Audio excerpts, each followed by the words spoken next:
A 38-minute hearing, President Trump has been sentenced in the criminal hush money trial. As tonight, the president-elect huddles at Mar-a-Lago for a strategy session with the all-important House Freedom Caucus. We bring you inside those negotiations and discussions with Freedom Caucus Congressman Eric Burlison. Plus, weather may give firefighters a window of opportunity to battle this blaze in California. We've got an exclusive report from Eric Cabasa, who is right there where all the action is going down. And the Department of Justice has been busted leaking. Former FBI agent Steve Friend will expose their dirty deeds. It's all next on the Matt Gaetz Show. Let's do this.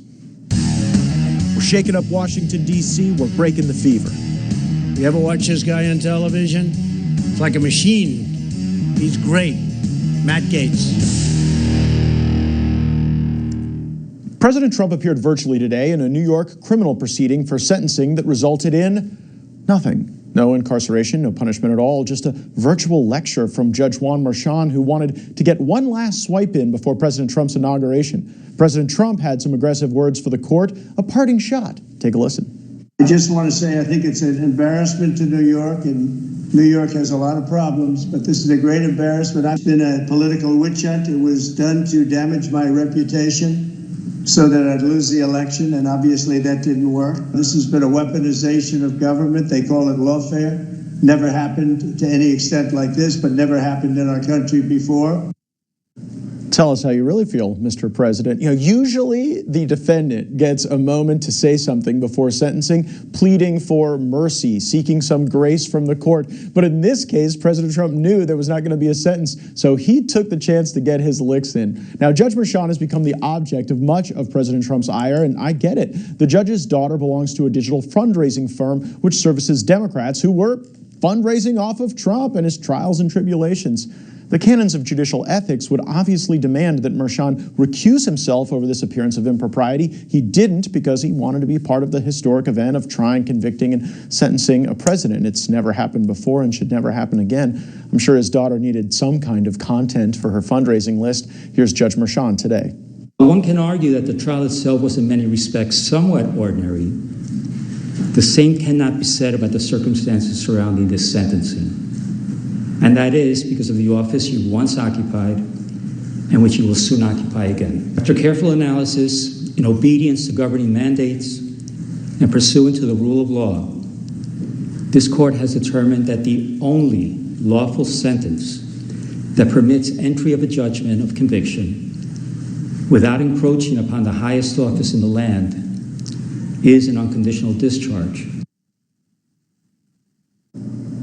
Today's non-sentencing sentencing showcases what a farce this all was. The prosecution even agreed to an unconditional discharge. What was this all even about? Why was the country put through this? Why were we willing to reduce America in the eyes of the world to chase down a private transaction from half a decade ago?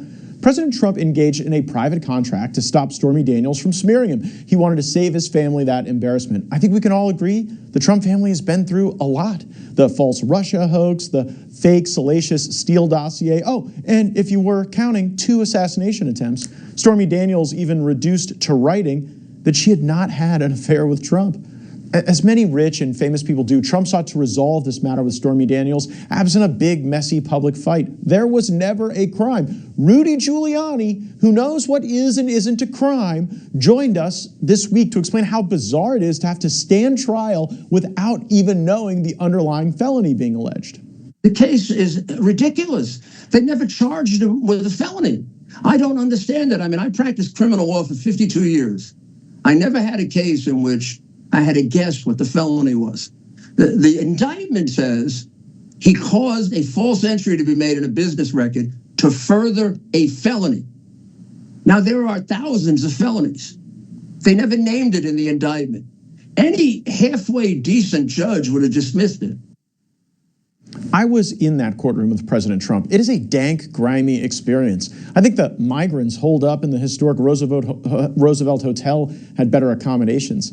I got a tableside view into President Trump's chief counsel, Todd Blanche, deftly carving up witnesses like a roast duck at Virginia's famous Peking Gourmet. He clearly showed that Michael Cohen was lying. We didn't exactly need the lie detector for that conclusion, just eyes and ears. But the jury here was harvested from Manhattan. Trump never stood a chance with them. They wanted to deliver a political message, not justice. Manhattan's politics of vengeance, blended with a mix of criminal process, was rejected by the voters of this country. Thank goodness. And literally in every swing state, that happened. When those results came in, I can only imagine how they were huddled up in the Manhattan's prosecutor office like the homeless junkies just down the street, gathering around the warmth of a burning trash can. What have we done? They must have been thinking. In a just world, Alvin Bragg would be defeated in an election, even disbarred for this tortured perversion of law to achieve a political outcome. The justice we deserve isn't always the justice we get. Winning the 2024 election really proved existential for Trump. When you watch his inaugural in 10 days, I want you to remember this. For Trump, it was likely the White House or the Big House. I told him as much during the policy briefings leading up to the presidential debates. One-on-one, I told my friend, you must win this debate. You must win this election. Our time together in 2025 will either be in the Oval Office or in your jail cell. He got the message. He won the debates. He won the election. He turned these prosecutions into political energy on the trail. His grievance with a weaponized justice system melded with the grievance of voters who were wondering why Biden's DOJ was chasing Trump around while prices rose, the economy dove, and war broke out all over the world. Challenging geopolitical and economic conditions still await President Trump. We've covered them closely. The border remains open to this day. Cleanup on aisle Biden is a real thing. In just days following his swearing in, Trump is taking a big swing with Congress. He's going to try to jam his entire agenda into one big, beautiful bill, as he calls it.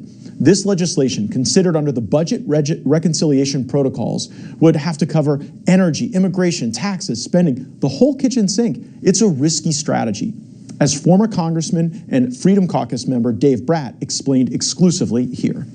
I'm not optimistic about this new one big bill thing. I think it'll be a disaster, and we have all history and the last CR on our side. A $1.5 trillion boondoggle with woke and weaponized Nancy Pelosi bill all included, and then a lot of extra stuff thrown in, 10-to-1 Democrat stuff to Republican when we own the House. And so we don't know what leverage means. We don't know how to use power, and I'm afraid we're going down the same path. It's not just former Congressman Bratt with misgivings. Current members of the House have signaled some agreement with those concerns. Georgia Congressman and Freedom Caucus member Andrew Clyde was here on this program, and there was a little daylight between Trump and House conservatives. He preferred breaking the legislation into two bills. Personally, I would prefer two. But others prefer one, and that's okay. You know, we can have our preferences, but I think we're all focused on the president's agenda. Right now, President Trump is huddled with the House Freedom Caucus. I know this group well. While I wasn't a member, they're all my friends, and I rode with them proudly often. So will it be one bill, two bills? Will the spending cuts be enough? Will the debt limit increase create a permission structure for more wasteful spending? Earlier today, I caught up with someone inside the room with President Trump today, House Freedom Caucus member Eric Burleson, an outstanding congressman from Missouri. Take a listen. Congressman, you are in and out of meetings at Mar-a-Lago today. You'll be visiting with the president later this evening. Let's start with this. Just set the stage for us. What's happening? What's the energy down there in the wake of this very bizarre virtual sentencing hearing? Yeah, that was quite something. I'm excited to hear what Trump's perspective was on that. And I think that it's an utter disgrace that he had to go through this. I think you visited him during the trials. I visited him. It was an embarrassment to our country that New York did this. And anybody that looked at the merits of the case saw that it was ridiculous. I think that Trump has a mandate to not only go in and save America, but part of that is going to be saving our judicial system. It's quite the split screen moment. You've got Trump dealing with that Manhattan matter. And then tonight, there's this important meeting with the House Freedom Caucus. You're a member of the House Freedom Caucus. Walk me through what your goals are in your meeting with President Trump tonight. Yeah, I think that we want to remind the president that we want his agenda done as much as he does. We love everything that Trump campaigned on, all of his mission is our mission as well. You know that from serving with us, and so we want to just convey that message, and then ask him how we can be helpful in achieving his agenda. Well, I think that the Freedom Caucus is one of the areas where there's been slight daylight because President Trump has called for one big bill. I think that's fraught with both risk and opportunity, but I have talked to some of your colleagues like Andrew Clyde who say actually splitting this up into two bills gives us the ability to front load things like immigration with the invasion happening at the southern border, and then if tax reform happens in the second bill, that would be something we could get to at that time. Do you have a preference on one bill or two bills? And do you think that this could be a rub between the House Freedom Caucus and President Trump? I don't. I think that most of us are like me. We're agnostic as to whether how many bills that it's going to take. I just want to achieve as many big wins for the president and this country as we possibly can. And so I don't want to leave a bunch of things off the table. I think that I think we've got to address the border. We have to address energy. We have to address the spending problem in this country. And as you know very well, that one is probably going to be, there will be daylight between some of the more moderate members of our conference and Trump on that. And we see Trump as an ally, someone who is like the cavalry coming in to help us achieve these goals of cutting spending, which we've been trying to do. Yeah, I know you're one of the true fiscal hawks on Capitol Hill. There aren't many. I often joke it's an endangered species these days, but you ran on spending cuts. You've been fighting for spending cuts. What I haven't been able to get out of anybody is like, what is a sufficient number? I've heard Elon Musk talk in the trillions, but then I've seen our good friends in the Freedom Caucus endeavor for just $100 billion in cuts, and some of the moderate Republicans and all of the Democrats act like we're pulling their fingernails out. So what do you think is achievable when it comes to real reductions in federal spending? And keep in mind, when you hear people talk about these trillions, this is not normal math. This is not what most people in the private sector think of when it comes to cuts. These are spread out over 10 years. So when they say we're going to spend 1.5 trillion, but we're going to have 2.5 trillion in spending cuts, they're talking about the cuts happening, spread out over a 10-year period. So with that being said, I think that, Jody Arrington has a plan put forward. He's identified, I think, $7 trillion over a 10-year period, which is, roughly $500 billion a year. I think that's achievable, but that may be a little bit aggressive. I think that, if we can get any level of spending cut, it'll be a win, because I don't think Congress has ever really cut spending. So that's part of the discussion that we're going to have tonight. Yeah, you'd have to go all the way back to sequestration when there was any real downward pressure on spending. And I don't know that any cut is going to be sufficient. You and I both know that we're on our path to $50 trillion in debt. That jeopardizes the dollar. It jeopardizes the economic success of savers and seniors. And when you look at the places that are really driving spending, you've got some sacred cows in Social Security and Medicare where there's not a desire, I think, from anyone in Washington to impair those programs. But then you have the Medicaid program. And I'm wondering if you think reform to the Medicaid program really presents a fruitful opportunity to achieve those spending cuts you're discussing. Absolutely. Medicaid, I was a former state lawmaker. We saw the waste directly. We were bribed by the federal government to expand Medicaid. We didn't want to do it as a state. So there's a lot of regulations that could be executed that would reduce costs. And there's a lot of simple things like requiring people to have to annually reapply for these services, whether it's Medicaid, SNAP benefits, or TANF. People should have to reapply to make sure that they still qualify.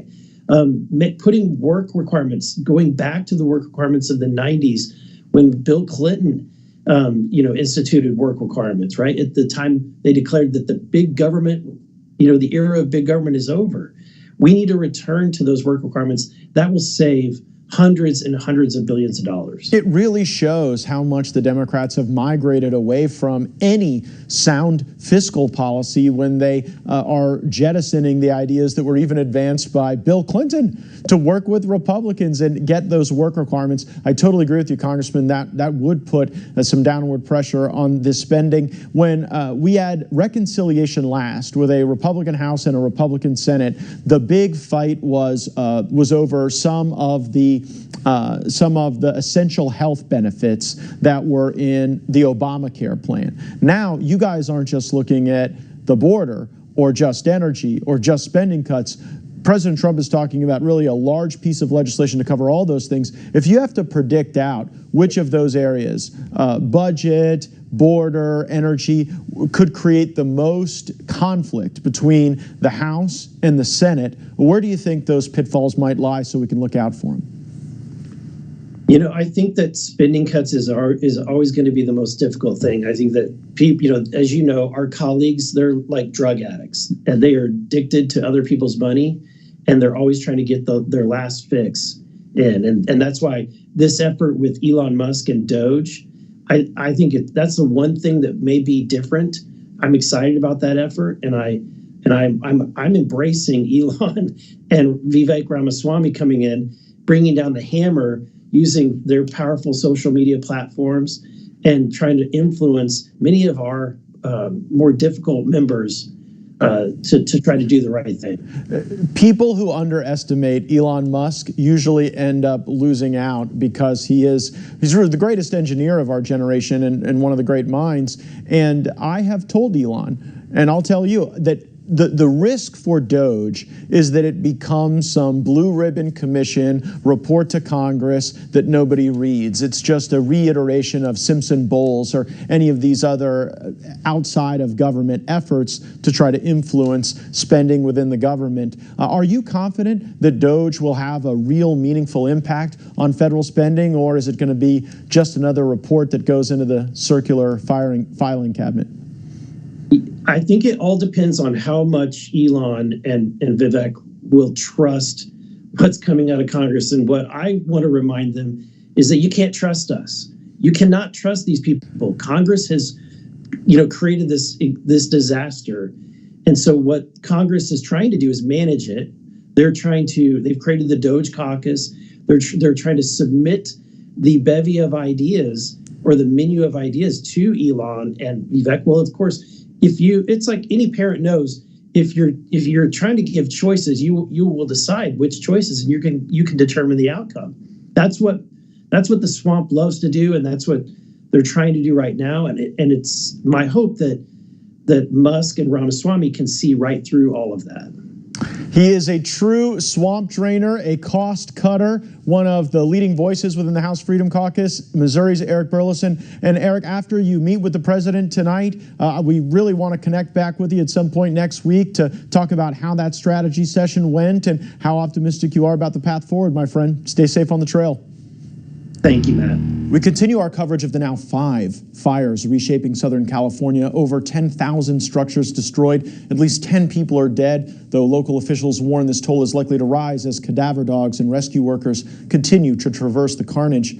The financial toll is staggering, with loss estimates now exceeding $57 billion. Over 3,000 firefighters from several states have been assembled to combat the flames. Please continue to join us in praying for them. Evacuation orders remain in place for over 130,000 residents, with scenes of widespread devastation reported across the affected areas. In Palisades, homes and landmarks are in ruins, transforming this once pristine area into what some are calling a vision of hell.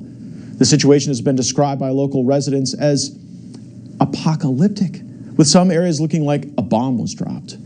The LA County Fire Department has faced significant challenges, including an incident where a firefighter Super Scooper aircraft collided with a civil drone. It grounded operations temporarily. The aircraft landed safely, and the incident will be investigated by the FAA. Despite these hurdles, there was some progress today, with aircraft able to fly missions and drop retardant and water over some of the hot spots. In response to the crisis, President Biden has canceled a trip overseas to focus on what the federal government is doing, though I'm not sure that gives you or me or people whose houses are being burned down much comfort. There is rising concern in California about looting. Roving gangs of looters are storming affected neighborhoods, according to this report from KTLA 5. My husband talked to the police and said, "What are those guys doing? These guys don't live here. Get them out." My next door neighbor said, his quote, "There were like 100 people that came up on scooters and were trying to get into any and all houses on the street." The National Guard has been called up to respond to these reports of looting. LA County District Attorney Nathan Hochman gave this warning to prospective looters today. If people are going to violate this curfew restriction and they get arrested, they will be prosecuted. Looting is a despicable crime. For the people who've already been arrested, please know that this is not going to end well. If you're thinking that it's fun to send a drone up in the area for your own amusement, or you want to get information that nobody else can get, and you do it in one of these areas that for which drones are not permitted, I'll repeat one more time. You will be arrested, you will be prosecuted, and you will be punished to the full extent of the law. We're seeing people being targeted in GoFundMe scams. We're going to see that eventually with insurance scams. We'll see it with government benefit scams, and yes, they're going to target the people who have been tragically affected. One more message to the scammers: you will be arrested, you will be prosecuted, and you will be punished to the maximum extent possible. Looting is admittedly less of an issue in Florida, where I live, because my state is a Second Amendment state. After hurricanes, we have a uniquely Florida saying, "You loot, we shoot." As we continue to monitor this evolving crisis, we urge all residents to heed evacuation warnings, stay informed through local alerts, and certainly support one another. Joining us in Pacific Palisades, where the National Guard has arrived, independent journalist Anthony Cabasa. Anthony, tell us where you are and what you're seeing. Hey, man, thanks so much for having me. So I am right now in Santa Monica. This is actually, you guys can see behind me, this is kind of a little border zone, what is known as evacuation zone 2 and 3. So right behind me, no one is allowed inside. I actually had a gentleman and his wife come and beg and plead with the police here, with the National Guard. Please let us through. Our home is just right down the street. We need to get in, but because it's an evacuation zone 3, they're not letting anyone in except for media and law enforcement. The National Guard, I know we're hearing them. They said they came all the way from San Diego. This is, of course, by order of Gavin Newsom, that has finally activated the National Guard to come and respond to help with some of the traffic control. I'm sure you guys have seen some of the images of the gridlocks that have been happening around these fires because they're just happening so fast, giving people sometimes only minutes or maybe even just a few hours to respond. And so it becomes a gridlock. No one's able. So that's why National Guard was called up, and they're here. And you got local community members, very thankful for them. I've seen some people in trucks, some of the locals here, business owners in trucks, showing up, bringing in water, resources, sandwiches to the law enforcement, firefighters, and the National Guard here present. What kind of equipment are the National Guard bringing to bear, and have they been told how long they'll be staying? Yeah, you know, they haven't been told exactly. I know that they are taking kind of like shifts. They're kind of moving around as they're needed. They're taking their basic command from the Los Angeles Fire Department and, you know, emergency centers and stuff like that. I'm also hearing that FEMA is also on the ground. So I'm not sure exactly how that chain of command will work with them. But in speaking with them here, I know that they brought with them obviously some, you know, traffic control. There is a wired border that they have with them. Not sure if you're able to see it from here, but it's yellow in nature. And they're setting up basically these traffic stops across the evacuation zones, again, to kind of help local law enforcement direct traffic, making sure no one is going in as they're supposed to. As I'm sure you guys have heard by now, there are tons of people taking opportunity, looters being arrested, suspects suspected of arson have also been arrested. And it's just really chaotic right now. I'm sure you guys have also seen that Governor Newsom is launching an investigation to the Los Angeles Department of Water and Power, saying that they have also seen reports and confirmed reports, finally confirming that there was no water and fire hydrants that were crucial. And then now, just about an hour ago, you have the LAFD chief of the fire department saying and confirming that there were budget cuts and that this directly impacted the way they were able to respond to these fires. And directly behind me is the Palisades fire, which has now reached over 21,000 acres. If you want to put into perspective, I believe the city of Manhattan is about 15,000 acres. So just imagine the entire city of Manhattan completely gone. It's devastating. It's actually breaking news that the government of California believes that physical barriers like barbed wire might stop people from getting into a place they're not supposed to be. Imagine if we tried that on the border. We could potentially be successful. But back to this matter, it's so interesting what you just reported to us, Anthony, because we had been hearing that the reason the hydrants had run dry in many places was just because of excess demand. But now, when we actually review the facts, it was failed planning even before the fire got here, not merely the demand as a consequence of these multiple fires that did that. So there's an investigation that's being started. Is that being viewed as a way for Newsom to shift blame or really find out how to not have this happen again? Yeah, absolutely. So I think what's happening here is Gavin Newsom is issuing investigations. One could have asked themselves, why are you doing it now when the fires are not even out? Why are you launching an investigation? So I think between him ordering the investigations, and then you have the fire chief from Los Angeles now saying that yes, we confess there were budget cuts and it directly impacted. I think there's a little bit of finger pointing and blame being shifted here and there. And then now Gavin Newsom, less than an hour ago, has reached out to Donald Trump, the president-elect, saying, hey, you know what? I know we were fighting the last couple of days, but why don't you just come out here? Let's squash this. So I think that there is going to be a lot of damage control in the next coming weeks, days, even of where exactly the blame has been.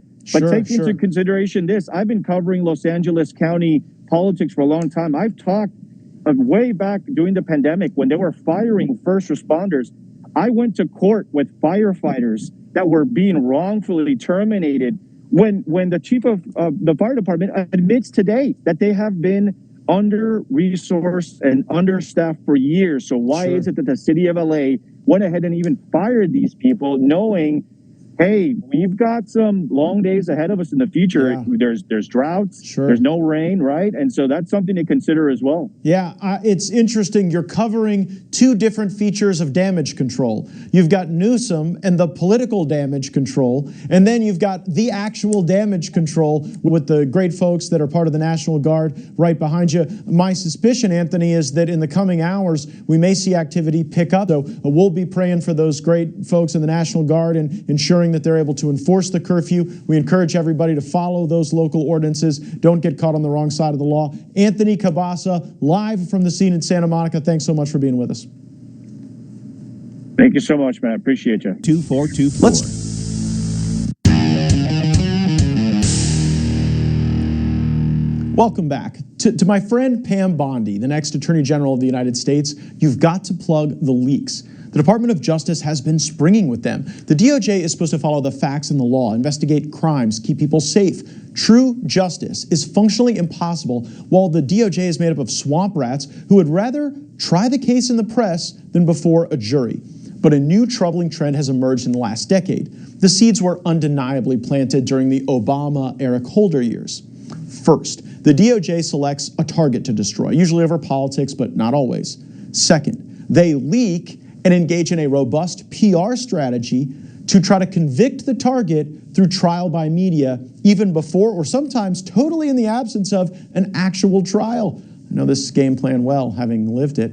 The mainstream media will tell you that the DOJ is brimming with only patriotic Americans who want to do their duty. But a new report from the Obama-appointed Inspector General of the Department of Justice, Michael Horowitz, has uncovered grave misconduct over politics. The report found that senior members of the DOJ in litigating divisions were leaking, trying to influence an election, breaking policy, and possibly breaking criminal law. This is straight from the report. Quote, 3 then senior DOJ officials violated the DOJ's confidentiality and media contacts policy by leaking to select reporters days before an election non-public DOJ investigative information regarding ongoing DOJ investigative matters, resulting in the publication of 2 news articles that included the non-public DOJ investigative information. This comes after prior DOJ Inspector General reports found that DOJ officials were illegally taking gifts from the media in the form of sporting tickets.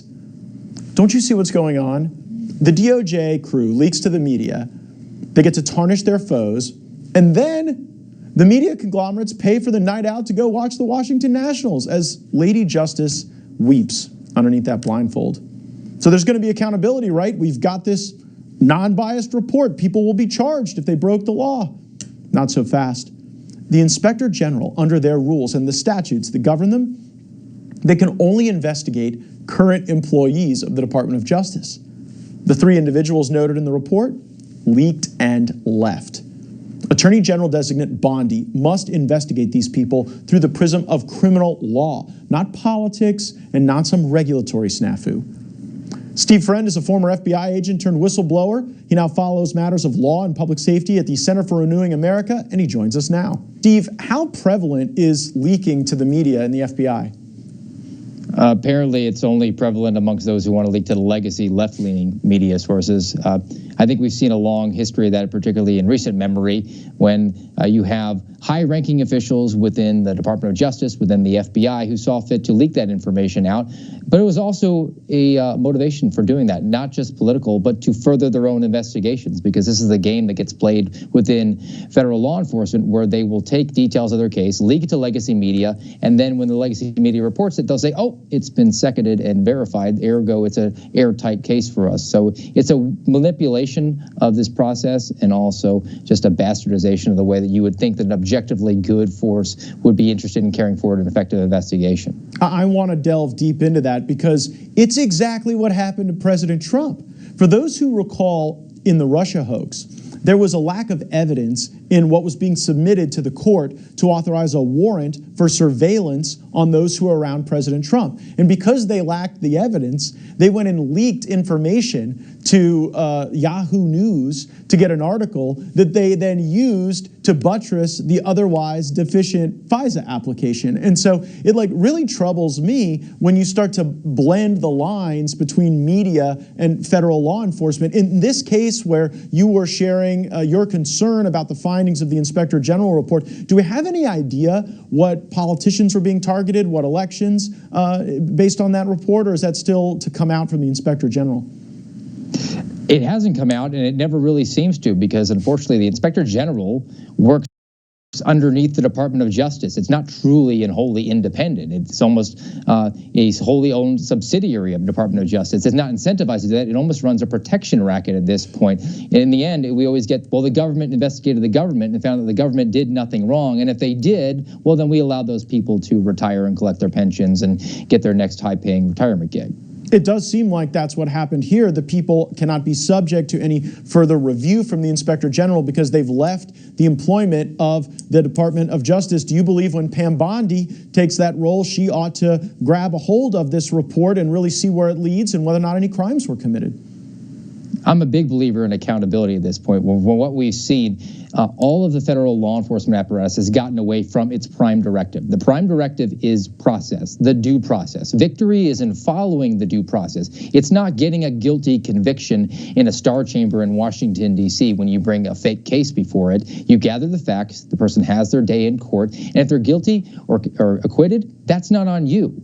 That's what the facts did not support a conviction, or they did. You just do your job at this point. But we've gotten away from that. They're putting their entire arm on the scale, not just their thumb. And I'm hopeful that Attorney General Pam Bondi is going to get us back to doing what you would expect from an objectively good organization like Department of Justice or an FBI. I admittedly have very high confidence that she will, but what message does it send to the people who might become whistleblowers, who might want to bring the truth forward when there is no accountability? I mean, I look at what's happened over these last few years, Steve. You and then terrific patriots like Marcus Allen, Garrett O'Boyle are subjected to what is functionally torture from the FBI. And that is there to send a message that nobody else should speak out when they see bad things. Well, here, nobody had to speak out for the bad things to be uncovered. The Inspector General wrote a report saying that you had this violation, and yet the lack of accountability seems to really impact the morale, and it seems to impact the whistleblowers, but you've got the front row seat. I do, and so do my friends, and really it's just been an effort to snuff out people from coming forward. Look, they even investigated what happened to whistleblowers like a Garrett O'Boyle and determined that 2 years of him waiting in the weeds to be restored to active duty, when in fact they knew that he didn't do what he did, that 2 years was too long. Of course, it took them 2 years to come up with that report, and it's had a really chilling effect on individuals. There are still moles that I have on the inside of government who give me information because I've been on the outside for 28 months at this point, and I'm still able to bring it out. But there's a reason that they bring it to me and not to the authorities like the Inspector General's office, because they know that there's a reason that they bring it to me and not to the authorities like the Inspector General's office, because they know that their effort will on deaf ears and they will be retaliated against, because the government at this point has the hack around whistleblower protections. They just take your clearance and leave you unpaid, indefinitely suspended forever. That's why we're so grateful that you're able to speak for those patriotic Americans who just want to see the FBI, the Department of Justice, return to an appropriate, lawful, constitutional purpose. Last question for you, Steve. Let's say you've got 1 minute with Kash Patel, right as he's about to become the head of the agency that you had to leave after this whistleblowing experience. What would be your advice to him about how to fix it? 3 quick ones on day one that he could do. One is eliminate the intelligence branch, because it's not a secret police force. We don't have an American Stasi. He shouldn't be collecting intelligence on American people, finding a man and looking for a crime. Get rid of integrated program management. That's the quota system that says they have to open up a certain amount of cases, arrest a certain amount of people, senior executives getting bonuses of $50,000 because the subordinates arrest the right number of would-be terrorists, people who are entrapped. And lastly, get away from the DEI. The fact that we have these communists and these DEI employees in positions of authority is really taking the entire organization down. So hopefully he's the guy to do it. I think he is, and I'm optimistic about his prospects of becoming the director here in the near future. Thanks so much, Steve Friend, Center for Renewing America. Appreciate you joining us. Thank you. Coming up, we're going to continue this important conversation with Terry Schilling of the American Principles Project, and former DoD Intel operative Lieutenant Colonel Tony Shaffer rejoins the program. We're going to break down the politics and the operations that are going to happen to get Cat. Your nation, your news, One American News Network.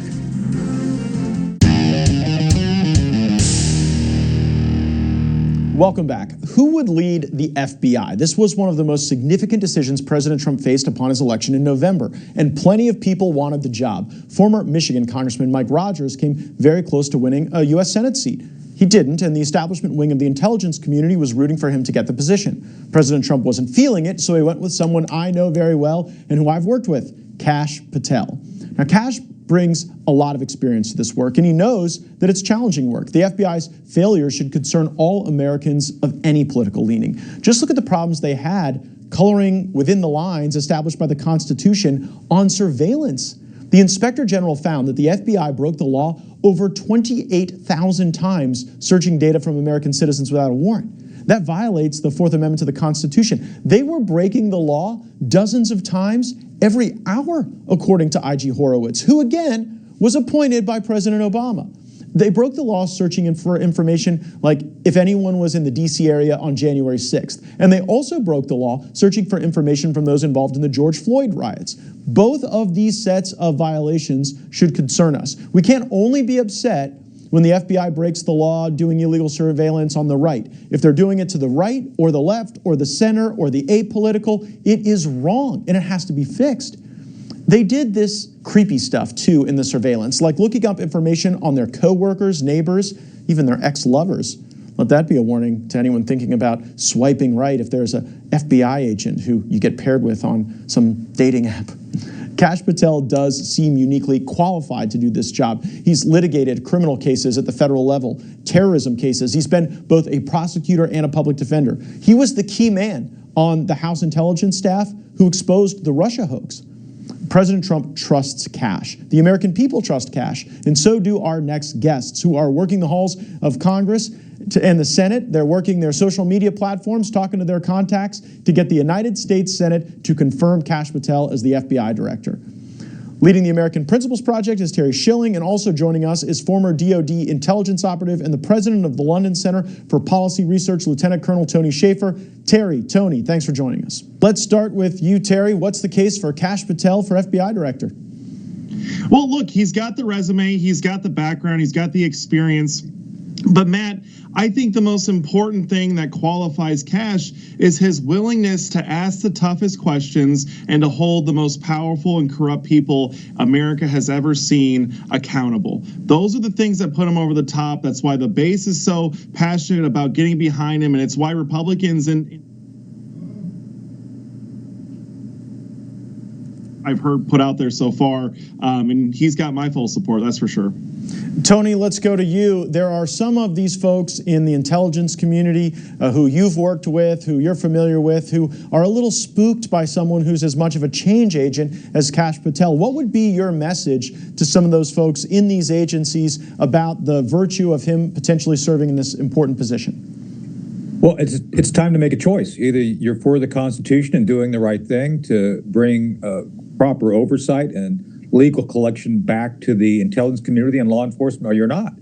Kash is the right guy to do that. Matt, one of the things that people have neglected to talk about in great detail that Kash did uncover regarding the Russia collusion narrative was the NSA role. Remember, they talked about unmasking people.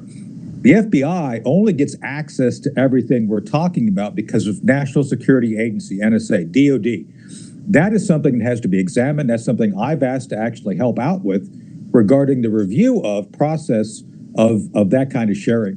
NSA does amazing things. I'm not knocking NSA. I'm knocking the abuse of the amazing technology we've developed to use against foreign threats. What's scary is, as we know now, Matt, and you did some amazing questioning of witnesses who abused this capability. We need to get that back focused on foreign threats and off the backs of the American people. Yeah, and I absolutely want to stay with you on that because we have a lot of patriotic Americans who signed up to go work at the NSA, at the FBI, in DOD Intel, and I think a lot of them resent the way those tools that were intended to be used on foreign adversaries have been turned inward against our own people. Do you think there's a chance to revitalize the hope and improve the morale with some of the wonderful women and men who serve in these agencies? Oh, absolutely. Look, I've talked to a number of folks who have asked me the question, are they serious about the reforms? Are they serious about getting the political hacks off our backs, who are the ones who are appointed to those positions, and allowing us to do our job of protecting the American people? And the answer I've given is, yeah, the team that President Trump's picking, the people he's bringing in are absolutely serious. And I think those folks who have seriously taken their oath and want to live by their oath, they're going to be appreciative of what Kash will do to bring order back. Terry, I want to talk with you about the politics of all of this. I see Kash is making great progress. He's having productive meetings with people like Senator Todd Young, Senator Susan Collins, Senator Wicker, I saw of Mississippi, Senator Rounds. Some of these old bulls of the Senate who I had a real hard time with. Kash is working the charm offensive pretty well. How do you observe his actions on the Hill, what you're hearing from your friends and your sources, and then also tell us what you think is on the other side of that as the political consequence if Republicans stand against Trump's nominees? Well, look, I was just a kid in 2001. I was a freshman in high school when they passed the Patriot Act in response to 9/11, and they warned us that these laws would be used against us eventually, and we didn't listen. But listen, when it comes to the Hill, I think what we're hearing about Kash, look, if you've met with him, if you've talked with him, you know that he's a very smart guy, and you also know that he's very charming. He knows what he's doing, and these senators that are actually taking the time to sit down and meet with him are finding out that he's actually a very good guy, and they shouldn't trust the lamestream legacy media when it comes to telling people who to vote for and what's up and what's down. He's absolutely getting the support. I wouldn't be surprised if he gets 1 or 2 Democrats to support him in this confirmation fight. So yeah, I'm very optimistic about his support. But the consequences, Matt, if he does not get over the finish line, are not just primaries for the Republican senators that don't vote for him. That's coming if they vote against him. But the bigger consequences, you are going to continue to see the Department of Justice and the FBI weaponized against Republicans. And it won't just be Donald Trump next time. It'll be J.D. Vance. It'll be the Bushes. It'll be whoever stands in the way of the progressives and the left-wing power structures agenda. I will push back. It will never be the Bushes. HW used to run the CIA. They don't go after their own quite that way. But it was interesting to me, Terry, that you saw Senator John Fetterman come out of his meeting with Kash Patel, to your point about Democrats, rather encouraged. And it struck me that Fetterman was paying close attention to Kash's record as a public defender. He's somebody that understands justice from both sides of the adversarial process that we set up in these courtrooms. And I think that could get Senator Fetterman on our side. And, Tony, take us to that day one. You talked about wanting to be of great assistance in some of these NSA roles. But day one, somebody walks into the FBI. What do you think should be at the top of the to-do list? Well, find out what documents haven't been shredded. First thing, Matt, you're going to have to go back and sort through the illegal acts that we've seen perpetrated. So you're going to have to capture that. And I'm sorry, I am all for what the left calls retribution, what I call accountability. You've got to do a hard look immediately of what they tried to hide. And you and I both know, Matt, they've been working to hide stuff. Some of that will be findable. Some of it you're going to have to work to retrieve. As soon as you get someone you trust on that. Secondly, you got to start then reviewing all the current operations. I'm here to tell you, some of those operations that are currently ongoing are not focused on the bad guys. They're focused on the domestic political issues we're discussing right now. Wow. You need to do an immediate review of those things. And then third, probably most important to the ultimate long-range objectives, is start putting the people you trust into positions of authority. As my old friend, Dr. Chris Lehman says, John Lehman's brother, people are policy. You've got to pick the right deputies who understand President Trump's broad guidance and can actually live up to what Kash Patel wants them to do. Those three things have to be done like within hours of arriving at the job. I know when Kash is not calling senators, he is watching this program. Great advice from Tony Shaffer right there. Terry, final question to you. You talked to a lot of the donors, a lot of the activists. If any of these Trump nominees are not confirmed, do you think there'll be enthusiasm in the donor base to fund organizations like the American Principles Project or others to educate Republicans about recalcitrant senators? Oh, absolutely. No. Like, that's why I'm so confident. We're going to get the votes, Matt. We are going to get the votes because these other senators that have typically held up progress for the Republican Party and for Donald Trump, they are hearing from those same donors as well. I'm very optimistic that if anyone votes or steps out of line here, they will receive a very stiff and robust primary challenger. And that's healthy. That's how things need to work. There's been too much corruption in this town. We need to clean up the Republican Party of anyone that stays back and allows the FBI to continue to remain as corrupted as it currently is. Well, let's clean it up. Let's get the votes and follow all of Tony's great advice. Tony Shaffer, Terry Schilling, thanks so much for joining us on the program. Thank you, Matt. And next, Delta doubles down on entertainment with a deal with DraftKings. More on that next. Delta Airlines is making a big corporate bet that you're going to want to make a sports bet on your next flight. The airline has just announced a partnership with DraftKings, allowing Delta's customers to place bets on seatback screens in flight. Federal law prohibits making bets with real money in the air, but something tells me that won't stop these two titans of industry from finding a workaround. And who knows? Other airlines may even get in on the act. Can you imagine the possibilities? Maybe on my next American Airlines flight to Reagan National, I can hit up the Kelce markets and bet on whether or not Trump will take back the Panama Canal. That's actually a real market live now, and I think you can get a pretty good price on it.